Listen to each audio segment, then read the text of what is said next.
Hi, this is Tutor Nick P, and this is Word Origins 141. The word origin today is meathead.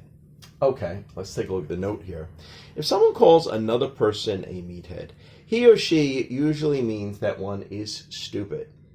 It tends to be used more about men, especially a large, muscular man. Yeah, I very rarely or almost never hear it used about women, so mostly for men.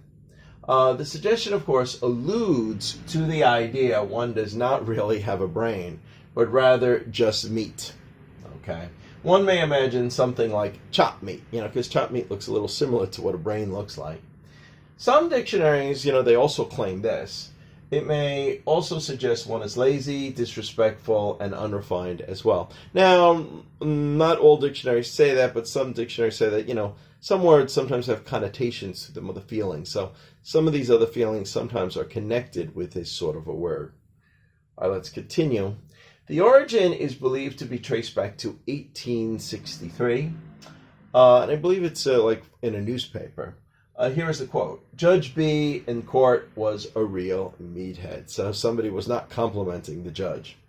However, the term was greatly popularized more than a century later by a TV show called All in the Family, in which Archie Bunker, the father of the family, used to call his rather large son-in-law who lived in his home and was still in college a meathead. Yeah, so throughout the years, this show lasted for about, 9 or 10 years, and in every episode, just about, Archie Bunker was referring to his son-in-law as a meathead throughout the shows.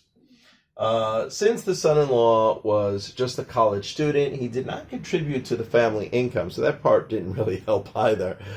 But the father had more traditional ideas and often clashed with his liberal-minded son-in-law on issues of the day. Yeah, so his son-in-law was very liberal-minded in the college, and they often argued about what was going on in society.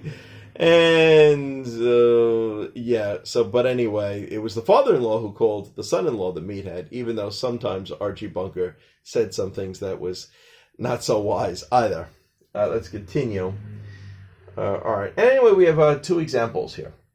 That sports star was a great athlete, but when he opened his mouth, he was a real meathead. All right, maybe. So maybe, he's very impressive, his athletic ability, but when he started talking, maybe he didn't sound that smart at all. All right, and number 2 here. Don't let that meathead intimidate you because of his size. What he has in size, he lacks in brains. All right, this is just the way you may hear it used. Okay, anyway, I hope you got it. I hope it's clear. Hope it was informative. Thank you for your time. Bye-bye.